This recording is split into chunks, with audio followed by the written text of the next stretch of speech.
Good morning विद्यार्थी भाई बहन। हमने हिंदी विषय में हमारे 3 जो सवई है लास्ट में पूरा किया। वो आपको अपनी फेयरबुक में लिखना है, वर्कबुक में लिखना है, और कोई भी प्रश्न हो तो आप मुझको पूछ सकते हैं व्हाट्सएप के माध्यम से, ठीक है। अब आगे बढ़ेंगे। पाठ 4 जिनका नाम है एक प्रश्न 4 उत्तर, जिनके लेखक है श्री प्रकाश।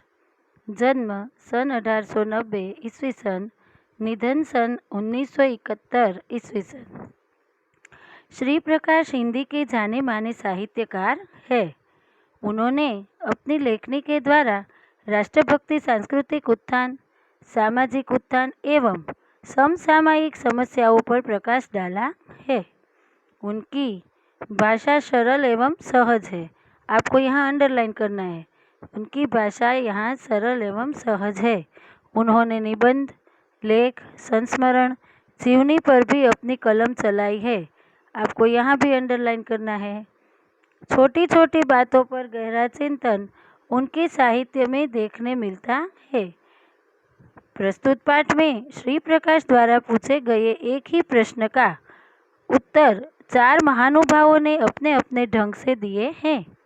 हमारा देश तभी उन्नति कर सकता है जब देश का प्रत्येक नागरिक पूर्णतः ईमानदारी, लगन एवं निष्ठा के साथ अपने छोटे से छोटे कार्य करेगा। यहाँ चारों महानुभावों के द्वारा दिए गए उत्तरों का निष्कर्ष है। आगे सबको ही कुछ न कुछ खप्त होता है। કોઈને એટલે કે દરેકને કંઈક ને કંઈક ધૂન, यहाँ धुन शब्द, खप्त यानी धुन। मुझे भी कई बातों का खप्त है, એટલે મારા મગજમાં પણ કોઈ વાતની એક ધૂન लागेली છે।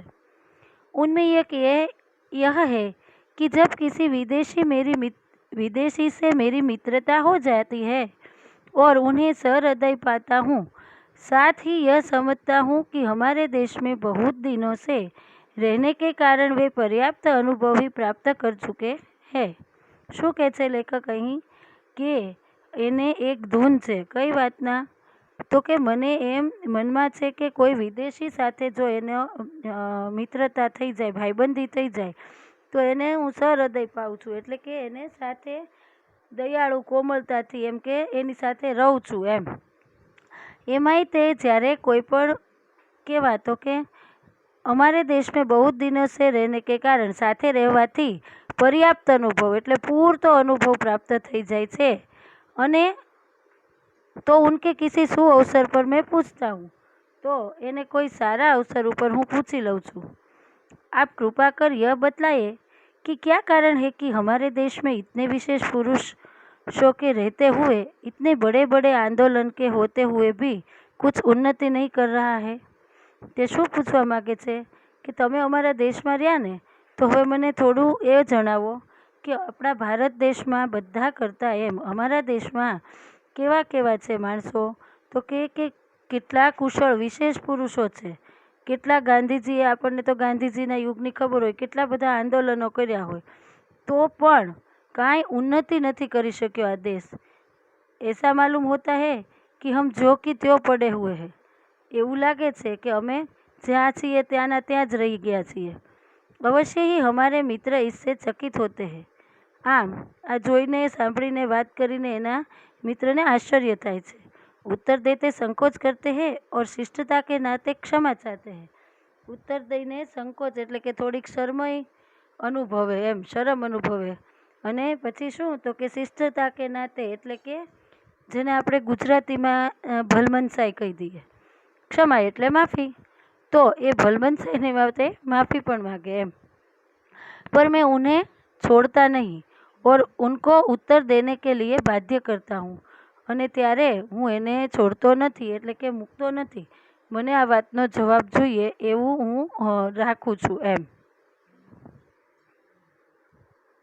मेरे पहले मित्र एक वृद्ध ईसाई पादरी है। मारा पहला मित्र કોણ હતા, તો કે તે ઈસાઈ ધર્મના પાદરી હતા, એમ ગુરુ હતા। પાદરી એટલે ઈસાઈ ધર્મના પુરોહિત છે, આપણે કહીએ ને गुरुओं धर्मगुरु एम। वे 36 वर्षे भारत में ईसाई मत के प्रचार में तो उतना ही नहीं, पर सपत्नीक देश के दरिद्र नर नारियों की समाज सेवा में लगे रहे हैं। એટલે એ કહે છે કે એ 36 વર્ષથી ભારતમાં ઈસાઈ ધર્મના પ્રચાર માટે રહ્યા, એટલું જ નહીં, પોતાની સપત્નીક યાની અપની પત્ની કે સાથ, સપત્નીક યાની પત્ની સહિત એને દેશના દરિદ્ર નરનારીઓ એટલે કે ગરીબ માણસોની, દરિદ્ર એટલે કેવા તો કે ગરીબ નરનારીઓની શું કરી છે તો કે સેવા કરી છે, સામાજિક સેવા કરવામાં લગ્યા છે। मेरे हृदय में उनके लिए बड़ा सत्कार और प्रेम है। મારા હૃદયમાં એમની માટે બહુ જ હૃદયમાં શું છે તો કે પ્રેમ છે અને સત્કારય છે। उनका उत्तर थोड़े में यही है कि तुम लोग अपने काम में गर्व नहीं लेते। બહુ જ ટૂંકી વાતમાં એક જ લીટીમાં એનો જવાબ એવો હોય છે કે તમે લોકો જે કામ કરો છો એ કામમાં પોતાના કામમાં શું કરો છો તો કે આપણે જે કામ કરીએ છીએ એનું આપણે ગર્વ એટલે એને ઇમ્પોર્ટન્સ નથી આપતા, એમ गर्व नहीं लेते यानी थोड़ू एम नहीं रखता कि ना ना हमारू काम हो सारू है। विस्तार से उन्होंने बताया कि यहाँ पर जब किसी को कोई नौकरी चाहिए तो अतिशयोक्ति पूर्ण शब्द में वह दरखास्त कर देता है। बहु ज वधारे पड़तू, अतिशयोक्ति यानी खूब ज वधारे पड़तू, बहु वधारे बड़ा चढ़ा कर कही गई बात। समझाયું। અને દરખાસ્ત એટલે શું કહેવાય તો કે આવેદન। આપણે જ્યારે કોઈને નોકરી જોઈતી હોય ને ત્યારે કેટલું એમાં વધારે પડતું બોલી અને આપણે એને આવેદન દઈએ છીએ। बहुत ही विनय और सम्मान के साथ वह आरंभ करता है। શું કે છે બહુ જ તે વિનયપૂર્વક એટલે કે નમ્રતાથી અને સન્માનથી તેની શરૂઆત કરે છે। अंत में प्रतिज्ञा करता है कि यदि स्थान मिल जाएगा तो वह सदा अपने मालिक की शुभकामना करेगा। આ બધું જ્યારે નોકરી જોઈતી હોય ત્યારે એ શું કરે છે વિનય સાથે સન્માન સાથે અને મળી જાય ત્યારે પ્રતિજ્ઞા કરે છે કે કોની માટે તો કે એના માલિક માટે હંમેશા સારું વિચારે છે અને કહે છે पर स्थान मिलते ही वे अपने काम अर्थात अपनी जीविका के साधन को ही खराब समझने लगता है।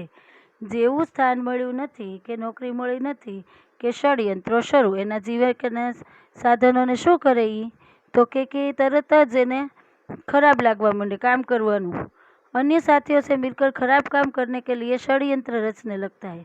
बस शुरू थई गयुं, नौकरी मळी गई इजीली सरलताथी, एटले हवे एने केम पाड़ी देवो आपणे मालिकने, केवी रीतना काम चोरी करवी अथवा तो एम, एने षड्यंत्र कहेवाय। और मालिक की नाकों पर दम कर डालता है। આપણે ભૂલી જઈએ કે જ્યારે જરૂર હતી ત્યારે એ માલિકે જ આપણને નોકરી આપી હતી, એ બધું ભૂલીને પણ એની જ સામે બળવો કરવા માટે, ષડયંત્રો કરવા માટે એનું ખરાબ કેમ થાય વધારે વધારે એ વિચારવા માંડીએ છીએ। और देशों में भी नौकरी लगने की दरखास्त देते हैं।